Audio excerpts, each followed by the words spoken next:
ప్రజాభవన్ ప్రమాద కేసులో బీఆర్ఎస్ మాజీ ఎమ్మెల్యే షకీల్ కుమారుడు రాహెల్ను పోలీసులు ఎట్టకేలకు అరెస్ట్ చేశారు.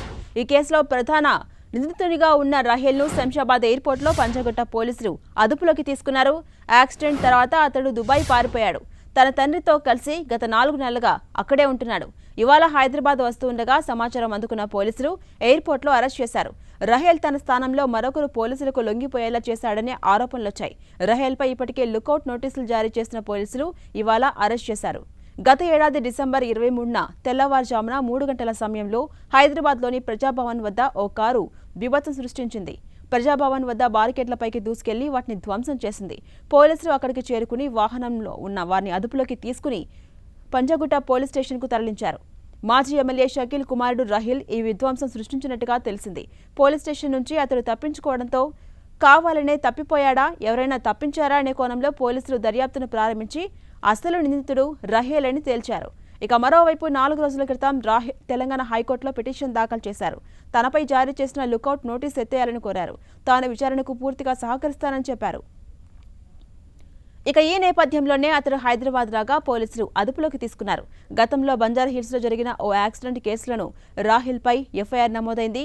ఆ ప్రమాదంలో బాలుడు చనిపోగా రాహెల్లో కేసు బుక్ చేశారు. గతంలో బంజారాహిల్స్లో జరిగిన ఓ యాక్సిడెంట్ కేసులో కూడా ఇప్పటికే రాహెల్పై ఎఫ్ఐఆర్ నమోదైంది.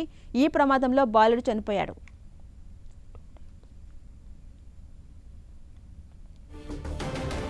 ఇదే అంశంపై మరింత సమాచారం మా ప్రతినిధి సునీల్ అందిస్తారు. సునీల్, ఎట్టకేలకు పోలీసులు రాహెల్ను అరెస్ట్ చేశాడు. అతనిపై ఏ సెక్షన్ కింద కేసు నమోదు చేసే అవకాశం ఉంది? అప్డేట్స్ ఏంటి? ప్రస్తుతం బీఆర్ఎస్ మాజీ ఎమ్మెల్యే షకీల్ కుమారుడు రాహెల్ అలియాస్ సాహిల్ ఎట్టకేలకు పంజాగుట్ట పోలీసులు అరెస్ట్ చేశారు. అందులో ప్రధానంగా షకీల్ కుమారుడు గతంలో ప్రజాభవన్ గేట్లను గుద్దినటువంటి కేసులో ఎప్పుడైతే పంజాగుట్ట పోలీసులు కేసు నమోదు చేసుకోవడం జరిగిందో అప్పటి నుంచి షకీల్ దుబాయ్ కి పారిపోవడం జరిగింది. ఇక దుబాయ్ కి ఎప్పుడైతే పారిపోయారో అతనికి పోలీసులు లుకౌట్ నోటీసులు జారీ చేశారు. ఇదే కేసులో చాలా మందిని అరెస్ట్ చేశారు. అతనితో పాటు అతని డ్రైవర్ గా ఉన్నటువంటి వ్యక్తితో పాటు మరోవైపు తన తండ్రి షకీల్ పై కూడా పంజాగుట్ట పోలీసులు కేసు నమోదు చేసుకోవడం జరిగింది. ఈ నేపథ్యంలోనే షకీల్ దుబాయ్ పారిపోయాడు. అతను దుబాయ్ పారిపోయిన తర్వాత తెలంగాణ హైకోర్టులో కేసులు కొట్టివేయాలంటూ కూడా క్రాస్ పిటిషన్ హైకోర్టులో దాఖలు చేశారు. కానీ హైకోర్టులో ఎలాంటి ఊరిట కూడా లభించలేదు. మరోవైపు ఇటీవల కాలంలో తనపై పోలీసులు దాఖలు చేసినటువంటి లుకౌట్ నోటీసులు సైతం కొట్టివేయాలంటూ కూడా ఇప్పటికీ షకీల్ హైకోర్టులో పిటిషన్ దాఖలు చేశారు. ఆ పిటిషన్ పై కూడా కోర్టు ఎలాంటి కూడా అంటే ఎలాంటి ఊరిట కూడా ఇవ్వకపోవడంతో ఈరోజు ఇటకేలకు దుబాయ్ నుంచి హైదరాబాద్ వస్తున్న నేపథ్యంలో శంషాబాద్ ఎయిర్పోర్ట్ లో ఇమిగ్రేషన్ అధికారులు పోలీసులకు సమాచారం అందించారు. పోలీసులకు ఇచ్చినటువంటి సమాచారం మేరకు శంషాబాద్ ఎయిర్పోర్ట్ లో షకీల్ కుమారుడు రాహెల్ అలియాస్ సాహిల్ ని మాత్రం ప్రస్తుతం పోలీసులు అదుపులో తీసుకోవడం జరిగింది. ప్రస్తుతం పంజాగుట్ట పోలీస్ స్టేషన్ లో ఉన్నారు.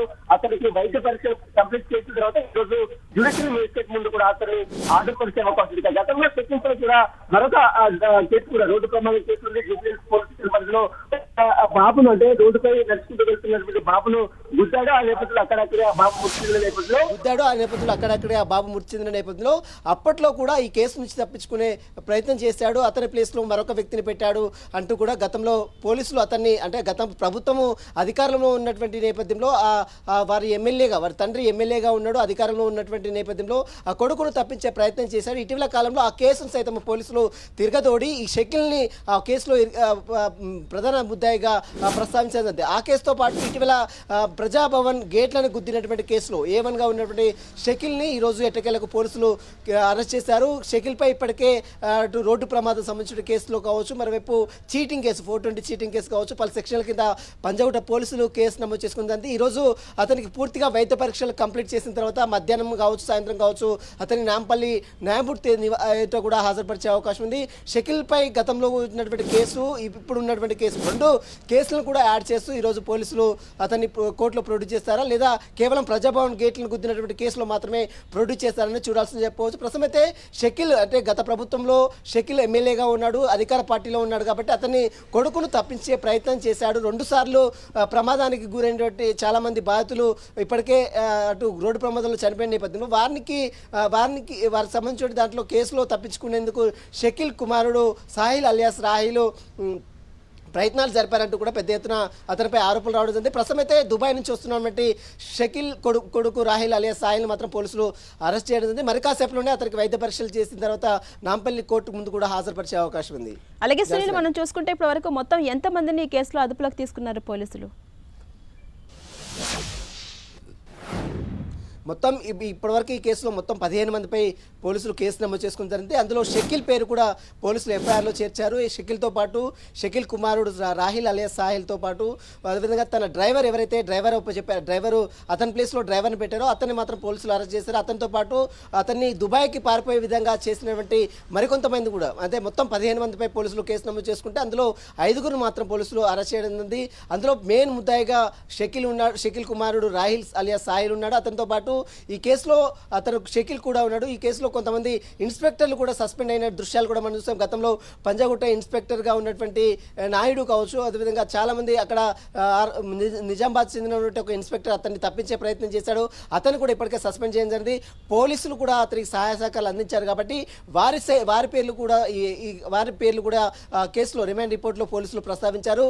ఎవరైతే వారికి సహాయ సహకారాలు అందించారో వారిపై పోలీసులు సస్పెండ్ వేటు కూడా అధికారంలో ఉన్నటువంటి ఈ ప్రభుత్వ ఇన్స్పెక్టర్గా పనిచేస్తున్నటువంటి వ్యక్తులు ఎవరు ఉన్నారో వారిని కూడా ఇప్పటికే పోలీసులు దుర్గానాయుడు కావచ్చు, పంజాగుట్ట ఇన్స్పెక్టర్ దుర్గానాయుడు కావచ్చు, నిజామాబాద్ ఇన్స్పెక్టర్ మరొక వ్యక్తి కావచ్చు, ఇద్దరిని కూడా పోలీసులు ఇప్పటికే సస్పెండ్ చేయడం జరిగింది అధికారులు. మరోవైపు ఈ కేసులో అతనికి సహకరించినటువంటి కొంతమందిపై కేసులు నమోదు చేసి వారిని అరెస్ట్ చేశారు. అదేవిధంగా కోర్టు కూడా తరలించారు. అయితే ఈ కేసులో ఇప్పుడు షకీల్తో పాటు షకీల్ని కూడా అరెస్ట్ చేస్తారా లేదు, ఎందుకంటే షకీల్ కూడా ఎఫ్ఐఆర్లో చేర్చారు కాబట్టి షకీల్ పేరు కూడా మరి ఇప్పటికే షకీల్ కూడా హైకోర్టులో పిటిషన్ కూడా దాఖలు చేశారు. తనని అరెస్ట్ చేయకుండా ఉండాలి, తను విచారణకు సహకరిస్తామని ఇప్పటికే షకీల్తో పాటు షకీల్ కుమార్ ఇద్దరు కూడా హైకోర్టులో పిటిషన్ దాఖలు చేశారు. కాబట్టి కోర్టులో ఎలాంటి ఊరట కూడా లభించలేదు. పోలీసుల విచారణకు ఎప్పుడైతే లుకౌట్ నోటీసులు జారీ చేస్తారో ఆ లుకౌట్ నోటీసులను కొట్టివేయాలని ఇప్పటికే షకీల్ కుమారుడు హైకోర్టులో దాఖలు చేసిన పిటిషన్పై ఎలాంటి ఊరట లభించకపోవడంతో ఈరోజు షకీల్ దుబాయ్ నుంచి హైదరాబాద్కు వచ్చాడు. ఇమిగ్రేషన్ అధికారులు ఇచ్చినటువంటి సమాచారం మేరకు అటు పంజాగుట్ట పోలీసులు షకీల్ కుమారుడు శంషాబాద్ ఎయిర్పోర్ట్లో అదుపులో తీసుకొని జరిగింది. ప్రస్తుతం పంజాగుట్ట పోలీస్ స్టేషన్లోనే షకీల్ కుమారుడు రాహిల్ అలియాస్ సాహిల్ ఉన్నాడు. అతనికి ఈరోజు వైద్య పరీక్షలు అన్ని కంప్లీట్ చేసిన తర్వాత అతని స్టేట్మెంట్ నమోదు చేసుకున్న తర్వాత ఈరోజు అతన్ని నాంపల్లి కోర్టులో ప్రొడ్యూస్ చేసే అవకాశం ఉంది. ఈ కేసులతో పాటు మరొక కేసు గతంలో 2018లో అంటే అటు జూబ్లీహిల్స్ పోలీస్ స్టేషన్ పరిధిలో మరొక రోడ్డు ప్రమాదం జరిగింది. అందులో ఒక వ్యక్తి కూడా చనిపోయాడు. కాబట్టి ఆ కేసుకి ఈ కేసుకు లింకప్ చేస్తారనేది కూడా చూడాల్సింది చెప్పవచ్చు. Right, thank you Sunil.